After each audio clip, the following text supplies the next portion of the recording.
আসসালামু আলাইকুম ওয়া রাহমাতুল্লাহি ওয়া বারাকাতুহু। প্রিয় দর্শক শ্রোতা, আশা করি সবাই আল্লাহ সুবহানাহু ওয়া তাআলার রহমতে ভালো আছেন। আপনারা ইতিমধ্যে সোশ্যাল মিডিয়ার মাধ্যমে আজকে জানতে পেরেছেন, আজকে এমপিওভুক্ত মাদ্রাসার শিক্ষকদের জন্য 50% উৎসব ভাতার চেক ছাড় করা হয়েছে। আমরা আশা করছি হয়তো অল্প সময়ের মধ্যে স্কুল কলেজ এবং কারিগরি শিক্ষকদেরও 50% উৎসব ভাতার চেক ছাড় করা হবে ইনশাআল্লাহ।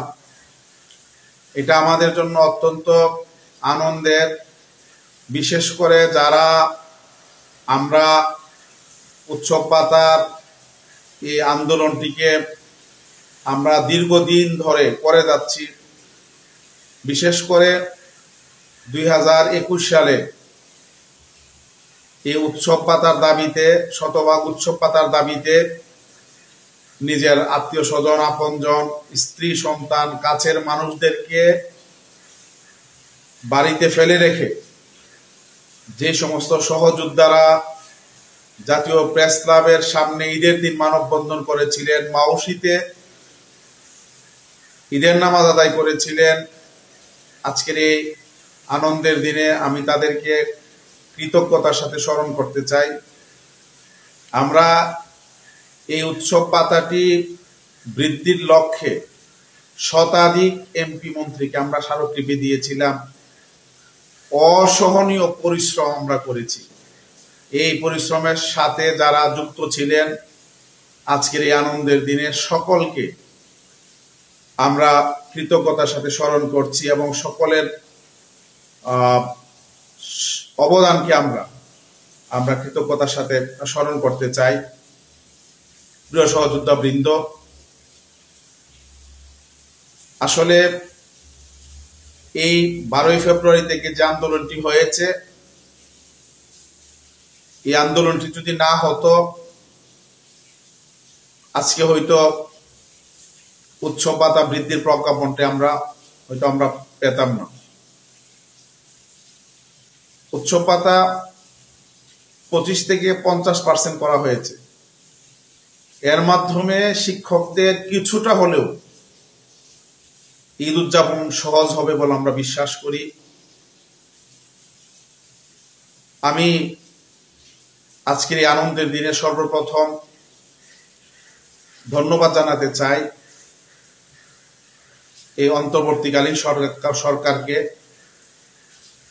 যারা অল্প সময়ের আন্দোলনের মাধ্যমে আমাদের এই যৌক্তিক দাবিটি মেনে নিয়ে শিক্ষকদের 25% উৎসব ভাতাকে 50% রূপান্তর করে শিক্ষকদের ঈদ উদযাপনকে কিছুটা হলেও সহজ করেছেন এবং আনন্দময় করেছেন। এই জন্য এই সরকারের প্রতি এমপিওভুক্ত শিক্ষা জাতীয়করণ প্রত্যাশী জোট এবং বাংলাদেশ মাদ্রাসা শিক্ষক কর্মচারী ফোরামের পক্ষ থেকে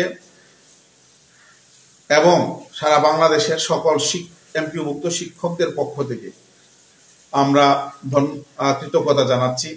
বিশেষভাবে কৃতজ্ঞতা এবং ধন্যবাদ জানাচ্ছি সাবেক শিক্ষা উপদেষ্টা, বর্তমান পরিকল্পনা উপদেষ্টা ডক্টর ওয়াহিদুদ্দিন মাহমুদ স্যারকে, যার আন্তরিকতার মাধ্যমে আমরা এই বর্ধিত উৎসব ভাতাটি ঈদুল আজহা থেকে আমরা পেতে যাচ্ছি।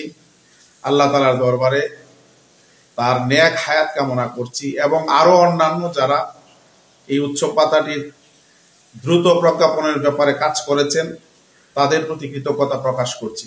আমাদের মাদ্রাসা এবং কারিগরি সচিব মহোদয়, যখন আমি 11ই মে জানতে পারলাম যে মাদ্রাসার শিক্ষকদের উৎসব ভাতার কোনো প্রস্তাবনাই পাঠানো হয়নি শিক্ষা মন্ত্রণালয়ে, আমি আমাদের মাদ্রাসা এবং কারিগরি সচিব মহোদয়ের সাথে আমি কথা বলেছি, আমাদের ডিজি মহোদয়ের সাথে কথা বলেছি, আরো অন্যান্যদের সাথে আমরা কথা বলেছি।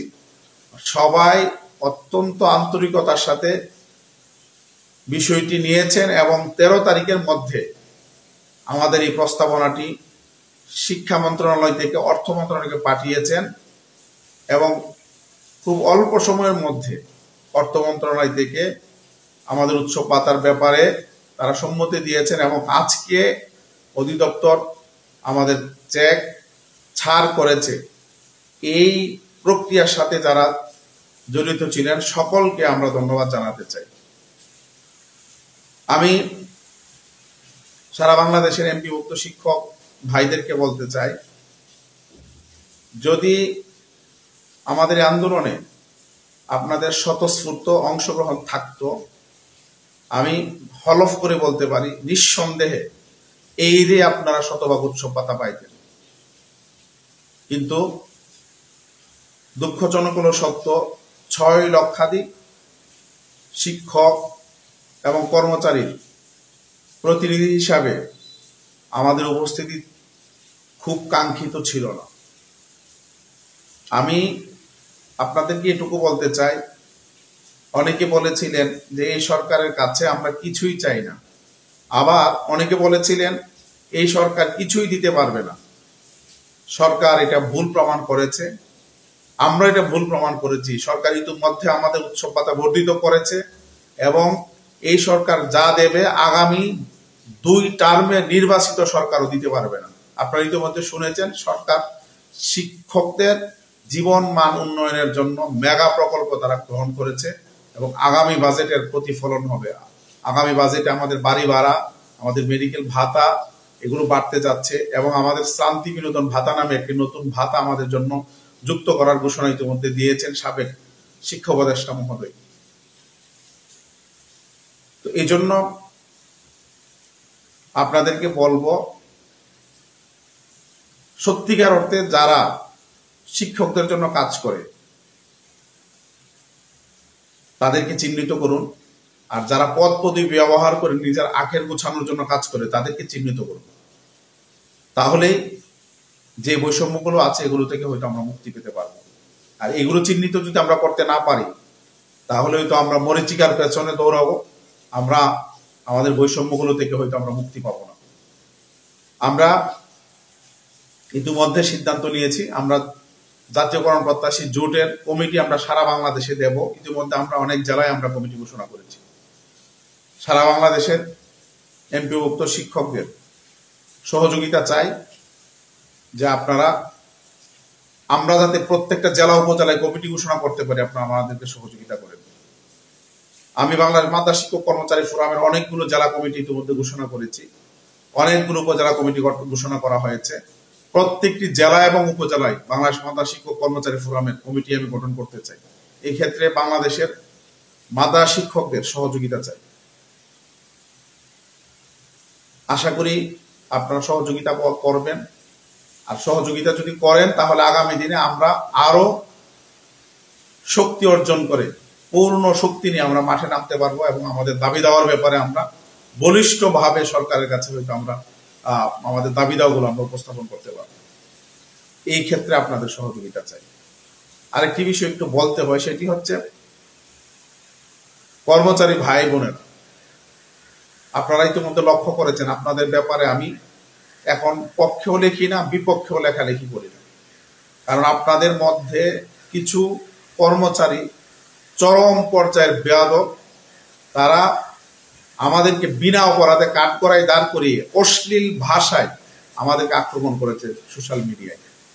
অথচ আমরা আমাদের জায়গা থেকে সর্বোচ্চ চেষ্টা করেছি সবার জন্য যাতে উৎসব পাতাটা বর্ধিত হয়। আমরা এই মঙ্গলবারের আগের মঙ্গলবারে যখন আমরা সচিবালয়ে গিয়েছি, ওখানে আমরা আবেদন একটি দিয়েছি যাতে কর্মচারীদেরকে অন্তর্ভুক্ত করা হয়। আমরা অর্থ মন্ত্রণালয়, শিক্ষা মন্ত্রণালয় সব জায়গায় আমরা কথা বলেছি। আমরা বললেই তো সরকার সব বিষয় মেনে নেবে এমনটা না।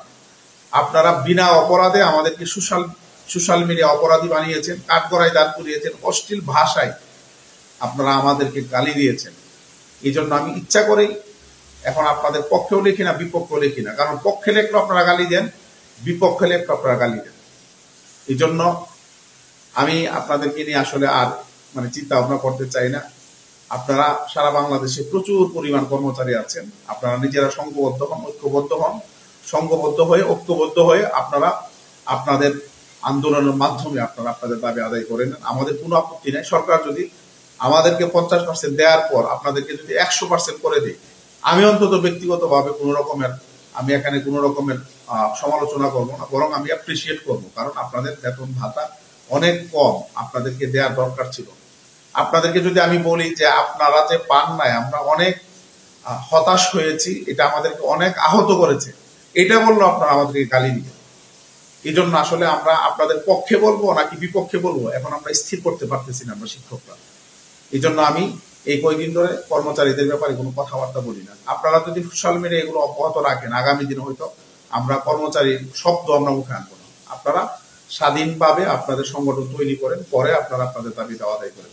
আর যদি এই গালি দেওয়া এবং সোশ্যাল মিডিয়া আক্রমণ বন্ধ করে, আমরা চেষ্টা করবো আগামী বাজেটে যাতে আপনাদের জন্য বরাদ্দ থাকে, আমাদের সর্বোচ্চ চেষ্টা আপনাদের জন্য থাকবে ইনশাল্লাহ। কারণ আমি বিশ্বাস করি আপনারা আমাদের এই পরিবারের অংশ। আপনারা যদি পাইতেন আমরা অবশ্যই খুশি হইতাম, কিন্তু সিদ্ধান্ত তো আসলে আমরা দিতে পারি না, সিদ্ধান্ত সরকার দিয়ে আমরা দাবি জানাই। আজকের এই দিনে আমরা জাতীয়করণ প্রত্যাশী জোটের পক্ষ থেকে সকল বাংলাদেশের শিক্ষকদেরকে আমরা অভিনন্দন জানাই যে আপনারা আমাদেরকে বিভিন্নভাবে সহযোগিতা করেছেন, দোয়া করেছেন, নিজেরা আপনারা প্রোগ্রামে এসেছেন এবং সক্রিয়ভাবে অংশগ্রহণ করেছেন। বিশেষ করে আমি আবারও ধন্যবাদ এবং কৃতজ্ঞতা জানাই আমার ওই সহকর্মীদেরকে, যারা টানা 22টি দিন অক্লান্ত পরিশ্রম করে, অসহনীয় পরিশ্রম করে আমার সঙ্গ দিয়েছেন আমাকে। সকল রক্ত চক্ষুকে উপেক্ষা করে, সকল ষড়যন্ত্রকে মোকাবেলা করে আমরা আজকে এই দাবিটি আমরা আদায় করতে পেরেছি। আল্লাহ তাআলার বিশেষ রহমত আমাদের উপর ছিল, এই জন্য এটা সম্ভব হয়েছে। এই জন্য আল্লাহ তাআলার দরবারে আবারও শুকরিয়া জ্ঞাপন করছি। আপনারা সবাই সুস্থ থাকবেন, ভালো থাকবেন, আল্লাহ তাআলা আমাদের মঙ্গল করুক। আগামী দিন আমরা একটা বৈষম্যমুক্ত এমপিভুক্ত শিক্ষা দেখতে পাবো, সেই প্রত্যাশা রাখছি। আল্লাহ সুবহানাহু ওয়া তাআলা আমাদের সকলকে আল্লাহ তাআলা হেফাজত করুক। আসসালামু আলাইকুম ওয়া রাহমাতুল্লাহি ওয়া বারাকাতুহু।